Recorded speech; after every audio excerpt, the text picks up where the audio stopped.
I am 100% Christian, and 100% unchurched.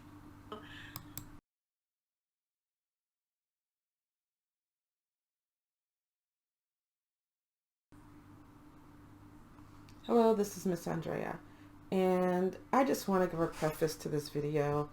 My channel is super disjointed, clearly.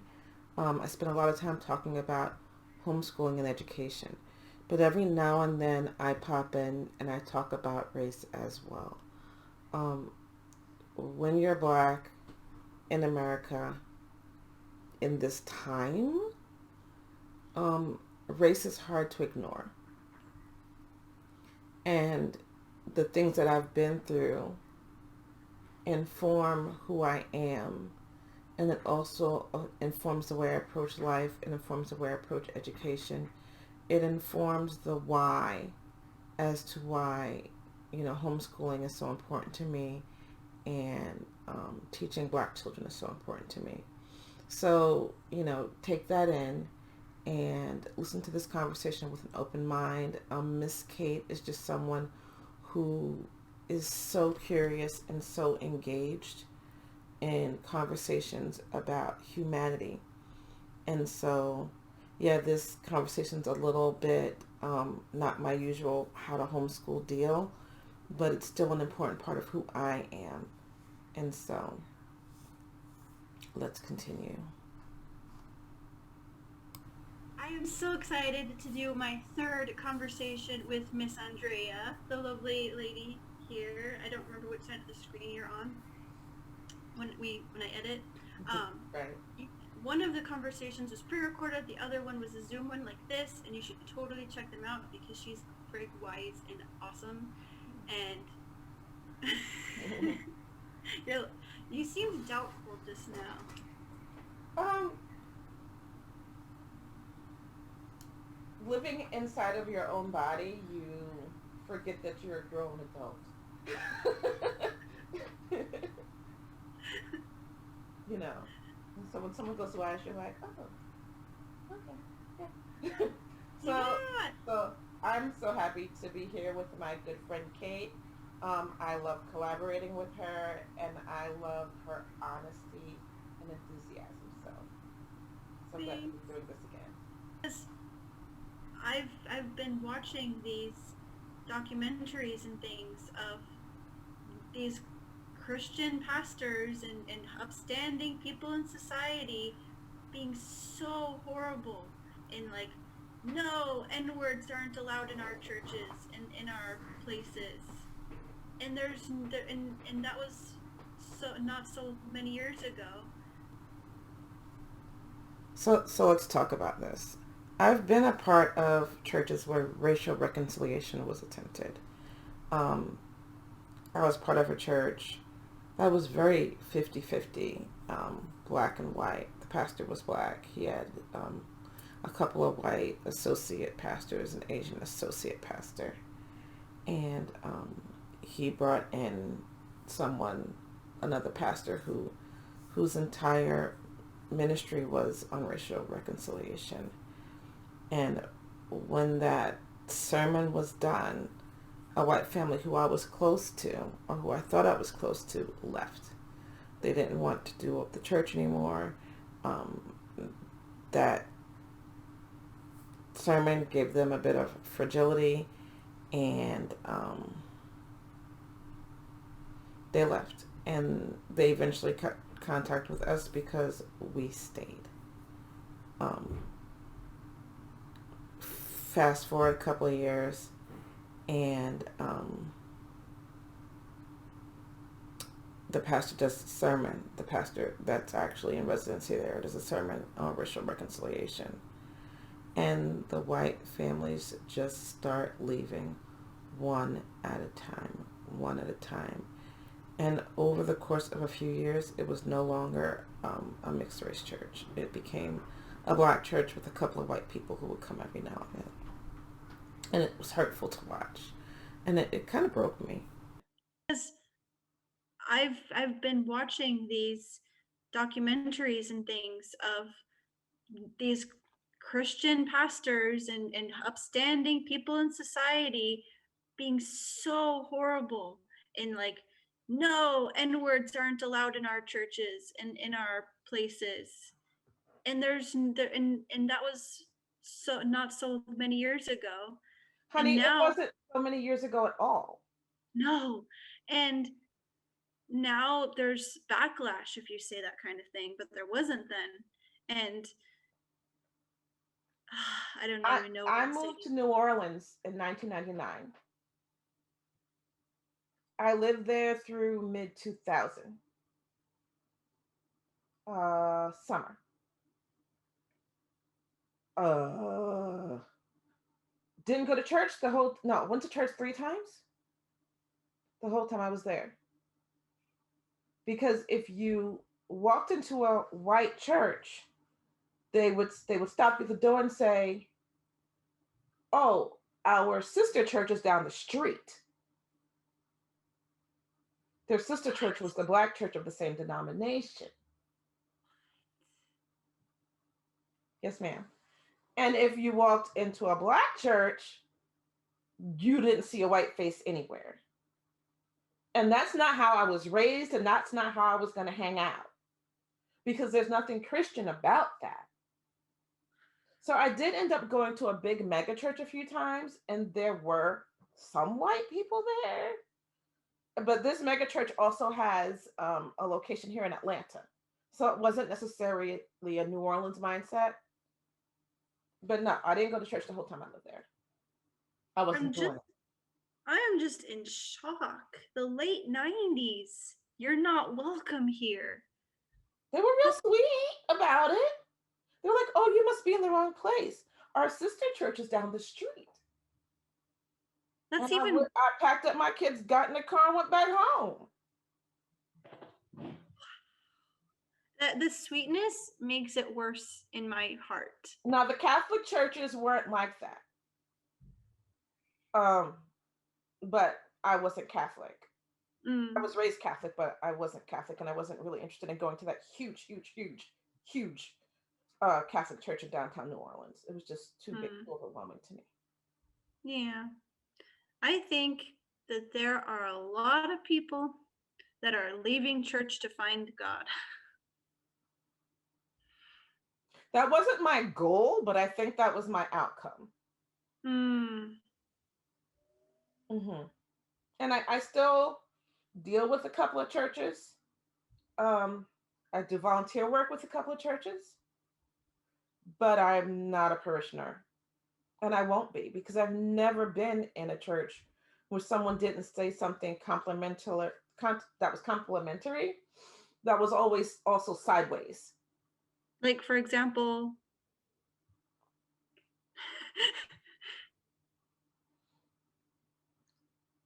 4 years sorry. ago, in a room full of summer campers, theater summer camp,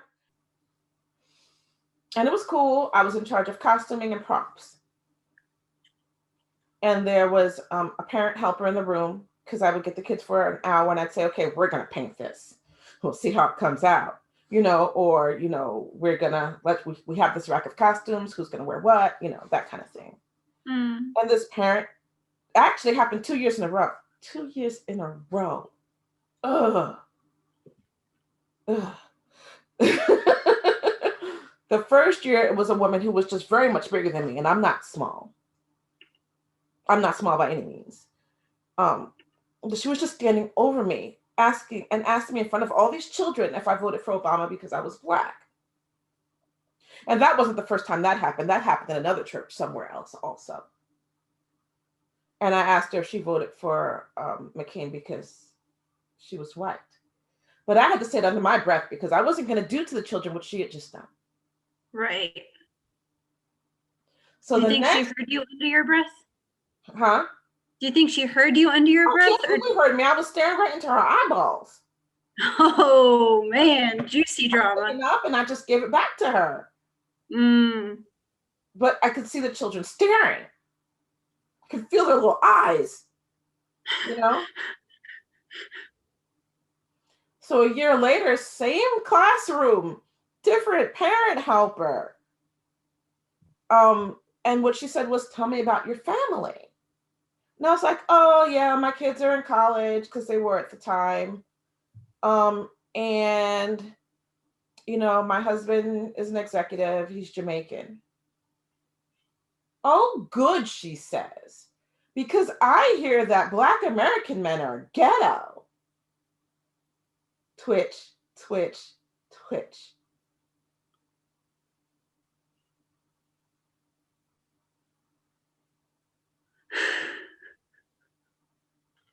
And I told her off right in front of the children. What did you say to her? I have 5 brothers. They are Black American men. They are not ghetto. I have a son. He's a Black American man. He is not ghetto. Don't ever say that again. Oh, no, I'm not racist. I adopted a daughter from Guatemala. I'm like, you need to stop saying that too. Wow. Because they do have Black people in the congregation, but they don't have any Black Americans in the congregation. It's a symptom of that helping syndrome. Let's invite the Africans in because we can help them. So interestingly enough, this year, they just got an African American associate pastor. Oh, nice. But it's just also the savior mentality of all these poor people from these backwards countries and their grass floors and their mud huts. And it's like, excuse me, their country's better than yours. They have better healthcare, better resources, better. And understand, my husband was born in a house with a dirt floor. There you go. However, I was born in a house with a marble floor. The part of the city I lived in had marble floors because it had once been a rich white suburb.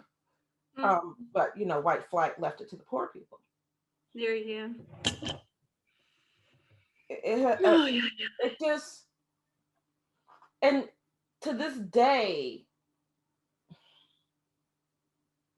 I've been in churches where racial reconciliation tried to happen. Oh. The white congregation gets mad and leaves because they say, well, why can't we just love each other? That's what we're trying to do, you morons. You don't understand what your microaggressions are doing, and it's not love. So many people have come up to me and said, I have a bag of clothes for your children. And I'm like, oh, I have a bag of clothes too. You want to trade? You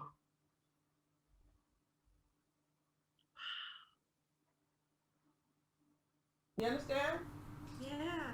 I want to hear I want to talk to somebody who's experienced race relation training happening in the church and it going well. And people are actually willing to listen and grow and get better. I wonder if that's happened. It must have happened. There must be people who are in tune with God and listening to the Holy Spirit and feeling some kind of nudge to say, wow, I've been wrong. I'm sorry. Like, if this isn't ever happening, then what is God doing? Is God? Like, this, I don't want to throw the baby out with the bathwater and just cast it all off, but the thought has entered my mind. I'm seeing hints of it. But the pastors have to be super down low.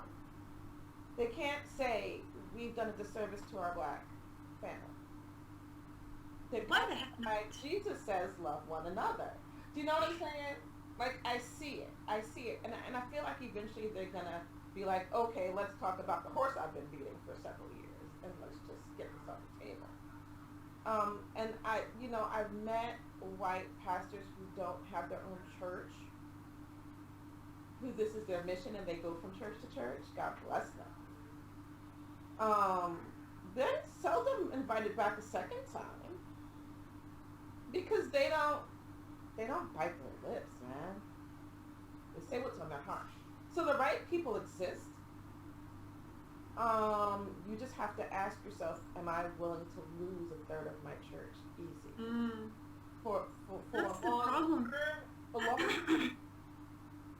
When church became a business where you had to get that tithe to pay the bills and you had to only get people who would say what the people who hired the pastor wanted to hear, that was just the beginning of, that was just a downfall right there. Yeah, yeah. It's just because church is a business. And so if you say what's right and a third of the people disagree with you, your church is going to be unhealthy for 10 years. You have to ask yourself, isn't it worth it? But I feel like God has given me, I know God is still real, and I know God is still moving because I feel this passion to keep having conversations like this in hope that people will hear it and those seeds will be planted in their hearts to say like, wow, I want to be a part of the change.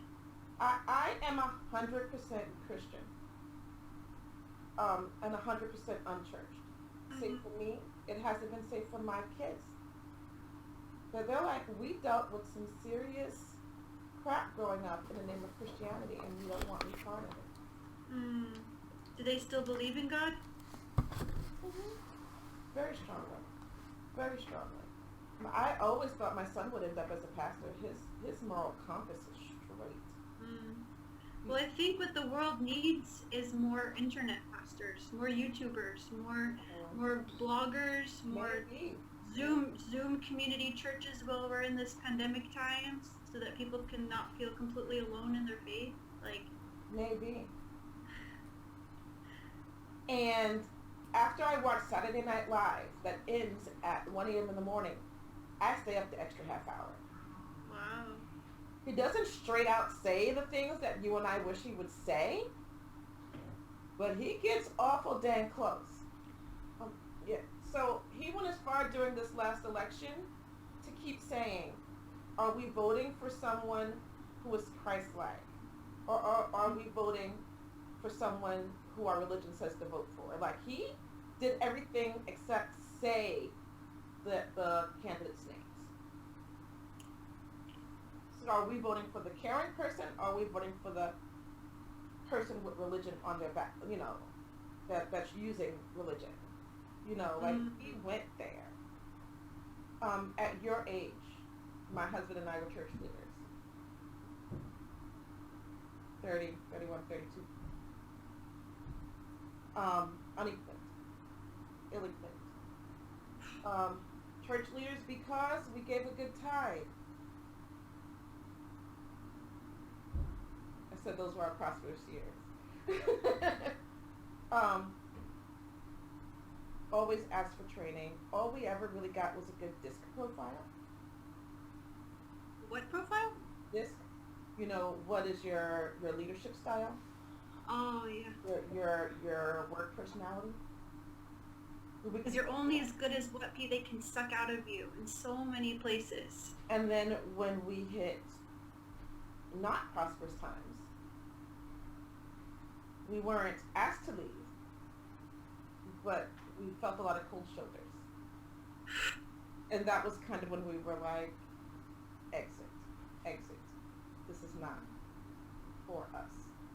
Didn't allow them to read, so they didn't allow them to read the Bible, but they would pick a very docile slave and teach him the Negro Bible, which had everything in it about rebelling stripped from it.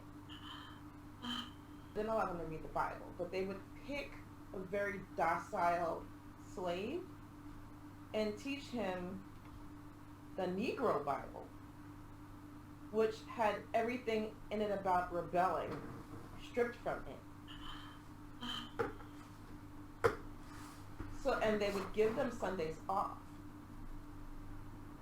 or Sunday mornings off. Not the house slaves, but the field slaves. To have church. And to learn how to be subservient to your master as it is taught in the Bible. Wow. Are there copies of this Negro Bible? Oh, absolutely. I would love to see that. Like, see just how much they took out. It's the Pollyanna Bible. It's on Amazon. The Negro Bible - the Slave Bible, section, select parts of the Holy Bible, selected for use of the Negro slaves in British West India Islands. So, like, Pollyanna Christianity is only talking about happy bits. Wow. Okay. Yeah. This was a little different, but I get it. There's a in the book of Revelations, it talks if anybody adds or takes anything away from this. That's the last thing it says in the back. Where's the Bible? I got like 3 of them on a shelf behind me somewhere. There must be I read side of I read Revelations more than any other book because, I was taught dispensationalism. And so I was like, wanting to be rapture ready, not be left behind, blah, blah, blah. Mm-hmm. I do not believe in the rapture anymore. And I think a lot of the things, it's not just I think, a lot of the things in the Bible were written for that very specific audience. Especially a lot of the Bible is used to keep people loyal and in check. Yep. Propaganda, baby. Huh? Propaganda. Yeah. I really am loving this book so much. I highly recommend it. Unraptured by Zach Hunt. Mm-hmm. And, where did it go? There's a thing in here about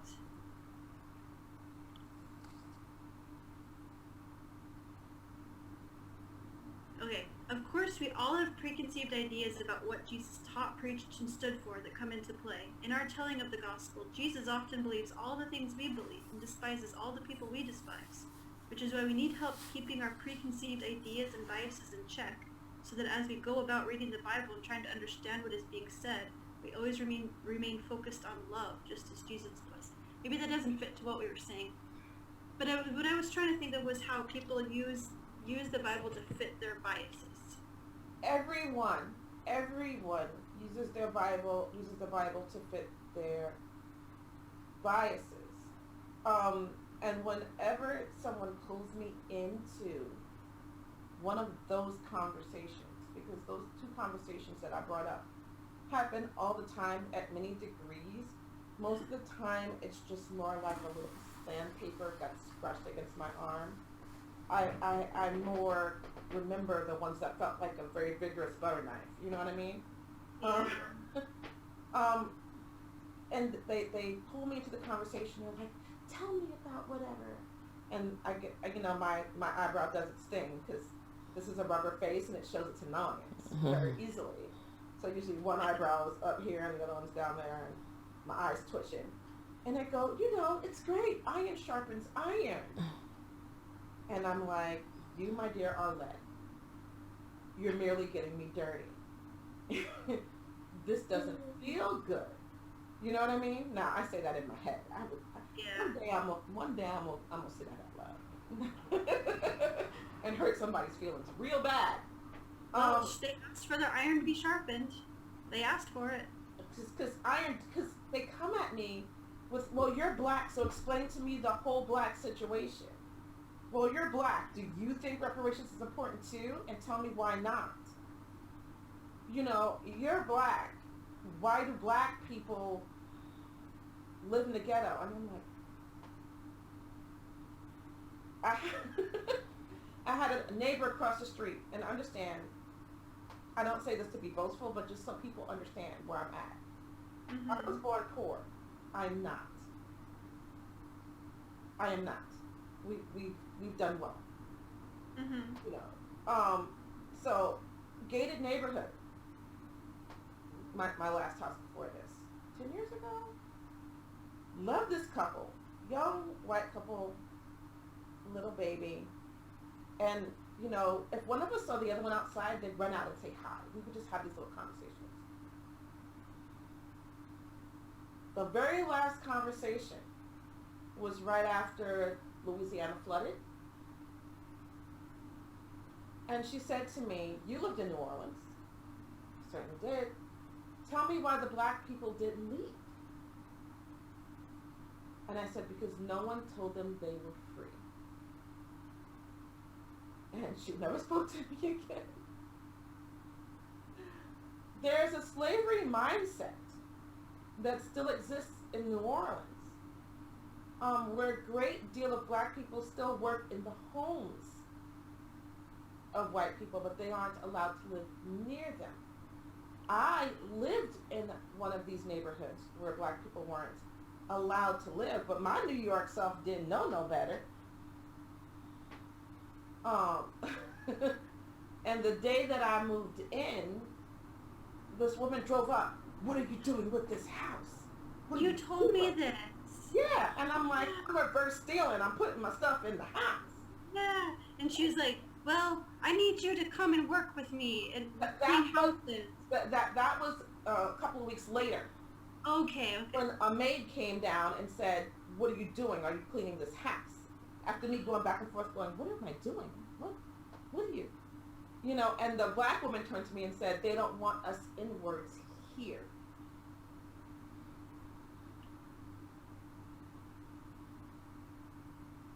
And I went in my house.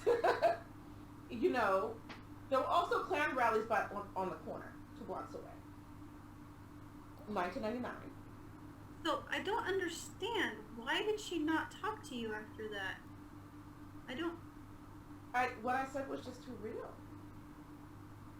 I was like, no one told the black people they were free. And I think she was like, what do you mean? I said, there's a mentality in New Orleans where black people are still servants of white people. And so these white people left. They pulled their whole family into one car and they left. They left the second and third car there. And these people who have served them their entire lives, they couldn't say, take the station wagon, get your family out of here and meet up with me and give me my car later. No, they let their cars rust. And they let the people who worked for them perish. And nobody told them they were free. And sometimes I just say truth. I mean, if I were to ask that question, Mm-hmm. I would like I'm asking now, but in her place, I wouldn't stop talking. I'm to say, tell me more. Like, how can we fix this? How can we tell people that they're free? Like, I have this thing about me where most people look at me and go, she's a good black person. I've been told that my entire life. You're not like those other black people. And I'm like, you should come to dinner and meet my family. So a good black person is a person who could maybe join the Trump administration and blend in well. That's a good black person. You understand? yeah. So the second I give that sign that I might not be a good black person, the relationship changes. Oh, she's actually black. Oh, crap. Didn't know that. You know, black. Well, here's the thing. I am just Andrea. I am You're just not Andrea. You're not fitting anybody's narrative for the sake of it. In New York, I went to a Catholic school that was completely integrated. I am a result of being raised in as an idyllic situation that a poor black child could be raised in. Do you know what I mean? Mm-hmm. It was idyllic. We were all poor together. Mm. You know? It was amazing. Through 8th grade. It was well, it's the year that the black kids all decided to bully me because I was once again blending in with the white kids too well. Well, I thought of a good title for this video while you were talking just now. Uh-huh. The title of this video will be Stupid Things White People Said. Girl, they said some stuff. I feel lighter. I'm guessing you feel heavier because this was a lot. Like, racial conversations are heavy. It makes me feel like it doesn't make me feel heavier, it makes me feel hopeful. Like, this is learning, this is growth. This is necessary. This is good. This is powerful. Well, good, good. It feels good to be able to say the truth and not worry about um, me having to cuss somebody out, because worrying about someone getting their feelings hurt is the least of my worry. But worrying about me having to then have a harder conversation, that stresses me out a little bit. I just don't understand how white people would worry about their own feelings in this situation. Like, white people have nothing to lose. Like, it's not about us. Honey, at the end of the day, equity feels like you're taking something away to someone who's had more. At the end of the day, if you're used to getting, and they bring in someone else who you're used to them not getting, and now you're both getting, you feel like you've been robbed. But okay? But they're the ones that have been robbing the other person. But now they have to take blame for that, and they have to take ownership of that. Look.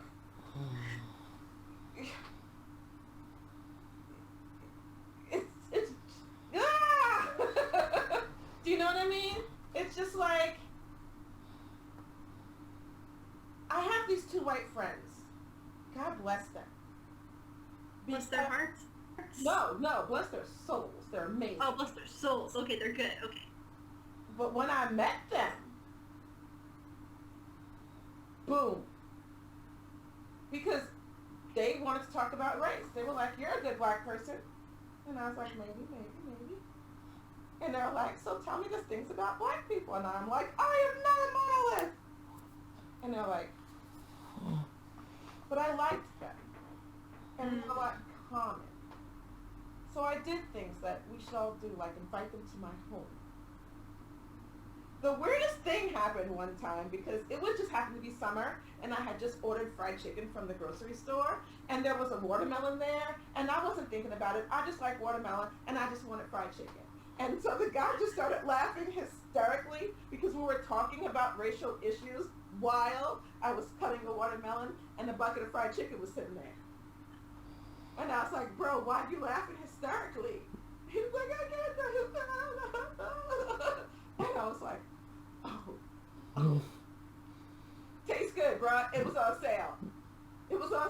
And it tastes good. I don't care. And then I fed him watermelon and fried chicken. I did. A year later, I went to his party and bought Kool-Aid on purpose just to mess with him. But this is my personality. This is how I am. This is how I make friends with people. We had a lot of conversations. And one day he was sitting in my dining room, and my daughter walked in, and he was talking about how his parents want him to take care of black people. And my daughter said, we don't need nothing from you. And he looked like we had just broken him. And he looked from her to me, and he looked at my house and he says, you don't need anything, do you? And we were like, nope, you need anything, I got you. And he was like, my whole family's been lying to me my whole life. We have been in this relationship, me and this man and his wife, for 6-7 years. It's a really good relationship because we fight and then we come back together. Because we're theater people. Mm-hmm. Or we fight, we fight, crying, yelling at each other, throwing things, fight. Best kind of friends you can have. You know what I mean? Boy, I don't know what that means at all. But, and so last month when a black person accused me of being racist, and it was bad. It hurt me. I called them. And they kicked me out. And that's what we need in this world. Do you know what I'm saying? Yeah. And they're wonderful because they didn't get it, but they took the time to digest it. And they didn't do that whole fragile thing. The wife did a little of it, but she's the kind, she'll push back, and then she'll go home and think, and she'll come back. these people get on my last daggone nerve, but I love them so much because so teachable. And they not only they weren't only teachable, but they're teaching. My kind of people. And they both have racist families. And I'll be on Facebook sometimes like, please stop.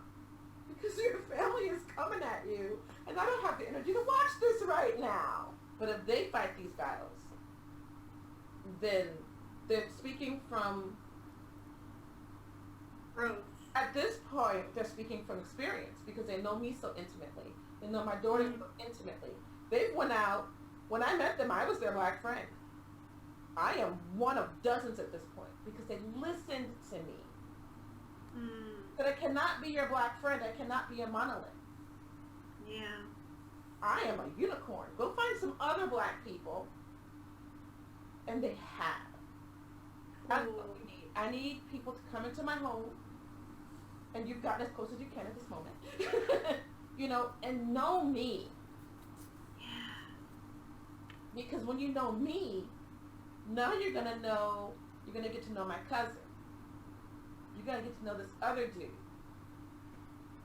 And now you understand. And now when someone says something to you about racism, you're not like, but me. You're like, well, my friend. My friend. Exactly. Yeah, it can't be about a number. It can't be about a statistic. It has to be about an individual. It has to be about relationship. And so that's just my whole point. When we're dealing with racial reconciliation in business, in the church, what have you, you've got to build the relationship. You will never be able to properly empathize with someone who looks different from you, acts different from you, was raised completely different from you, if you don't take the time to have an intimate relationship, a real friend relationship, not the superficial stuff we do when we talk about the weather. I respect Kate so much for challenging me to have these conversations. I hope you hung out. I hope it gives you a deeper understanding as to who I am, and maybe it helps you understand a little bit as to why education and home education is so important to me, because sometimes you have to take children out of these toxic environments and bring them back into the home to give them what they need to then go back out into the world. So that's all I have for now. Watch some of my videos. Comment. Let me know what speaks to you. I'm still trying to get this whole YouTube thing together. Trying to figure out the temperature, the nature of my channel. So, until next time.